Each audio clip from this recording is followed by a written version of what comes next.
ನಮಸ್ಕಾರ ಫ್ರೆಂಡ್ಸ್, ಮನಿ matters YouTube ಚಾನಲ್ಗೆ ನಿಮ್ಮೆಲ್ಲರಿಗೆ ಸುಸ್ವಾಗತ. ನಮ್ಮ ಸ್ಟಾಕ್ ಮಾರ್ಕೆಟ್ ಕಳೆದ ಆರು ತಿಂಗಳಿಂದ ದಿನದಿಂದ ದಿನಕ್ಕೆ ಒಂದು ಹೈಯನ್ನು ಮಾಡ್ತಾ ಹೋಗ್ತಿದೆ. ನೀವು ನಿಫ್ಟಿ 50ಯನ್ನು ನೋಡಿದ್ರೆ ಇವಾಗ ಕಳೆದು ಇಲೆಕ್ಷನ್ ಆದ ನಂತರ ಇವಾಗ 24,500 ಅಂಕಕ್ಕೆ ಬಂದು ಮುಟ್ಟಿದೆ. ಇದು ಒಂದು ರೆಕಾರ್ಡ್ ಹೈ ಅಂತ ಹೇಳ್ಬೋದು. ಕಳೆದ 5 ವರ್ಷಗಳಲ್ಲಿ ತುಂಬ 8,000ದಿಂದ ಇದು 24,000ವರೆಗೆ ಇದು ಒಂದು ರಿಟರ್ನನ್ನು ಕೊಟ್ಟಿದೆ. ನಿಫ್ಟಿ 24,500ವರೆಗೆ ಅದು ಹೋಗಿ ಮುಟ್ಟಿದೆ. ಇಂಥ ಒಂದು ಪರಿಸ್ಥಿತಿಯಲ್ಲಿ ಹೂಡಿಕೆದಾರರಿಗೆ, ಇನ್ವೆಸ್ಟ್ಮೆಂಟ್ ಮಾಡುವವರಿಗೆ ನಮ್ಮ ಹತ್ರ ಹಣ ಇದೆ, ಆದರೆ ಯಾವ ಸ್ಟಾಕಲ್ಲಿ ಹಾಕೋದು, ಎಂಥ ಸ್ಟಾಕು ಅದು ಇನ್ನೂವರೆಗೆ ಚೆನ್ನಾಗಿ ಓಡಿಲ್ಲ, ಅದು ಕಡಿಮೆ ರೇಟಲ್ಲಿ ಸಿಗ್ತಾ ಇದೆ, ಮತ್ತು ಬಿಸ್ನೆಸ್ ಚೆನ್ನಾಗಿರಬೇಕು, ಮುಂದೆ ಬರೋ ಟೈಮಲ್ಲಿ ಒಳ್ಳೆ ರಿಟರ್ನ್ ಕೊಡಬಹುದು.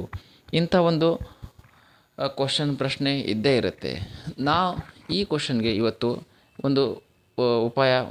ಆನ್ಸರ್ ಮಾಡಲು ಪ್ರಯತ್ನಿಸ್ತೀನಿ.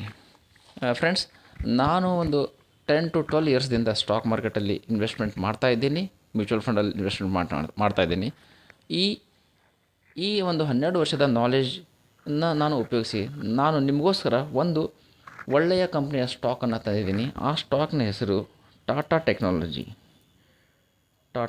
ಟೆಕ್ನಾಲಜಿ. ಈ Tata technology stock recently list ಆಗಿತ್ತು. ಈ ಸ್ಟಾಕು ನಾನಿಲ್ಲಿ ಒಂದು ನಿಮಿಷ,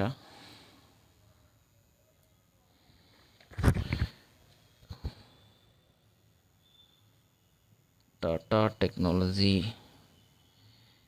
ಎಸ್ ಫ್ರೆಂಡ್ಸ್, ನೀವು ಸ್ಕ್ರೀನಲ್ಲಿ ನೋಡ್ಬೋದು. ಟಾಟಾ ಟೆಕ್ನಾಲಜಿ ರೀಸೆಂಟ್ಲಿ ಲಿಸ್ಟೆಡ್ ಆಗಿರುವಂಥ ಸ್ಟಾಕು $1,033. ಈ ಸ್ಟಾಕ್ನ ಪ್ರೈಸು ಇವಾಗ ಸದ್ಯಕ್ಕೆ ಓಡ್ತಾ ಇದೆ. ಈ ಸ್ಟಾಕು $500 ಅವ್ರದ್ದು ಇಶ್ಯೂ ಪ್ರೈಸ್ ಇತ್ತು. 500 ಅಥವಾ 550 ಈ ರೀತಿ ಅವರ ಇಶ್ಯೂ ಪ್ರೈಸಿಂದ ಡೈರೆಕ್ಟಾಗಿ 1,200 ಅಥವಾ 1,300 ರೇಟಲ್ಲಿ ಇದು ಲಿಸ್ಟಿಂಗ್ ಆಗಿತ್ತು. ಬಟ್ ಇವಾಗ ನೋಡಿದ್ರೆ 1,400ದಿಂದ ಇವಾಗ $1,033 ಮಾರ್ಕೆಟಲ್ಲಿ ಕಡಿಮೆ ಬೆಲೆಗೆ ಸಿಗ್ತಾ ಇದೆ.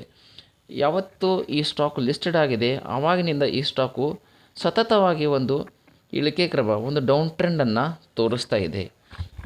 ನೀವಿಲ್ಲಿ ನೋಡ್ಬೋದು, 1,400, 1,300 ಈ ರೀತಿ ಈ ರೇಂಜಲ್ಲಿ ಹೋಗುವಂಥ ಸ್ಟಾಕ್ ಇದು ನಿಯರ್ಲಿ $1,000 ಬಂದು ಮುಟ್ಟಿದೆ. ಟಾಟಾ ಅವರ ಒಳ್ಳೆಯ ಬ್ರ್ಯಾಂಡು. ಈ ಸ್ಟಾಕು ಸಾಫ್ಟ್ವೇರ್ ಕಂಪ್ನಿಯಲ್ಲಿ ಕೆಲಸ ಮಾಡುತ್ತೆ. ಇದರ ಪಿ ನೋಡೋಕೆ ಕೂತ್ರೆ 61 ಅಂದರೆ ಲೋ ಪಿ ದಲ್ಲಿ ತೋರಿಸ್ತಾ ಇದೆ. 41,921 market capital, 1% dividend yield stock. ಇಂಥ ಒಳ್ಳೆ ಸ್ಟಾಕು ಸತತವಾಗಿ ಡೌನ್ ಟ್ರೆಂಡಲ್ಲಿ ತೋರಿಸ್ತಿದೆ. ಮತ್ತು ನಮ್ಮಂಥವ್ರಿಗೆ ಪ್ರೆಸೆಂಟ್ಲಿ ಮಾರ್ಕೆಟ್ದಲ್ಲಿ ಇಂಥ ಸ್ಟಾಕು ಯಾರು ಇದರ ಮೇಲೆ ಗಮನವನ್ನು ಕೊಡ್ತಾ ಇಲ್ಲ. ಇದೇ ರೀತಿ ಇರುತ್ತೆ. ಯಾವ ಸ್ಟಾಕು ಮುಂದೆ ಓಡೋದಿದೆ ಅದು ಸೈಲೆಂಟಾಗಿರುತ್ತೆ. ಅದನ್ನು ನಾವು ಒಳ್ಳೆ ಟೈಮ್ ನೋಡಿಕೊಂಡು ಲೋ ಪಿ ಇದ್ದರೆ, ಒಳ್ಳೆ ಬಿಸ್ನೆಸ್ ಇದ್ದರೆ ನಾವು ಅದನ್ನು ನಮ್ಮ ಪೋರ್ಟ್ಫೋಲಿಯೋಗೆ ನಿಧಾನವಾಗಿ ಆ್ಯಡ್ ಮಾಡಬೇಕು.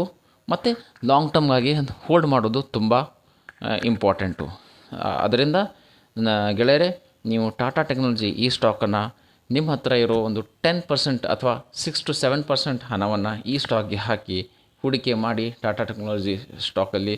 ಮತ್ತು ಇದನ್ನು ಲಾಂಗ್ ಟರ್ಮ್ ಅಂದರೆ ಎಷ್ಟು, 3 to 5 ಇಯರ್ಸ್ ಅಂದರೆ ಲಾಂಗ್ ಟರ್ಮ್ ಪೀರಿಯಡ್ ಬರುತ್ತೆ. ಈ 3 to 5 ಇಯರ್ಸ್ವರೆಗೆ ಈ ಸ್ಟಾಕ್ಗೆ ನೀವು ಟೈಮ್ ಕೊಟ್ಟಿದ್ರೆ ನಿಮಗೆ ಇದು ಒಳ್ಳೆ ರಿಟರ್ನ್ ಕೊಡುತ್ತೆ ಅಂತ ನಾನು ತಿಳ್ಕೊತೀನಿ. ಥ್ಯಾಂಕ್ ಯು ಗೆಳೆಯರೆ. ನಿಮ್ಮ ಸ್ಟಾಕ್ ಮಾರ್ಕೆಟ್ಗೆ ಸಂಬಂಧಿಸಿದ ಯಾವುದೇ ಥರ ಕ್ವೈರೀಸ್ ಇದ್ದರೆ, ಲಾಂಗ್ ಟರ್ಮ್ ಇನ್ವೆಸ್ಟ್ಮೆಂಟ್, ನಾನು ಟ್ರೇಡಿಂಗ್ಗೋಸ್ಕರ ಯಾವುದೇ ಐಡಿಯಾಸ್ ಕೊಡಲ್ಲ. ಲಾಂಗ್ ಟರ್ಮ್ ಇನ್ವೆಸ್ಟ್ಮೆಂಟ್ ಸಲುವಾಗಿ ಯಾವುದೇ ಥರ ಕ್ವಶನ್ ಇದ್ದರೆ ದಯವಿಟ್ಟು ಕಾಮೆಂಟ್ ಬಾಕ್ಸಲ್ಲಿ ಕಳಿಸಿ. ನಾನು ಅದನ್ನು ಖಂಡಿತವಾಗಿಯೂ ಆನ್ಸರ್ ಕೊಡ್ತೀನಿ. ಮತ್ತು ಚಾನಲನ್ನು ಸಬ್ಸ್ಕ್ರೈಬ್ ಮಾಡಿ ಇದೇ ರೀತಿ ಸ್ಟಾಕ್ಸ್ ಮತ್ತು ಮ್ಯೂಚುವಲ್ ಫಂಡದ ನ್ಯೂಸನ್ನು ಕೇಳೋಕ್ಕೆ. Thank you.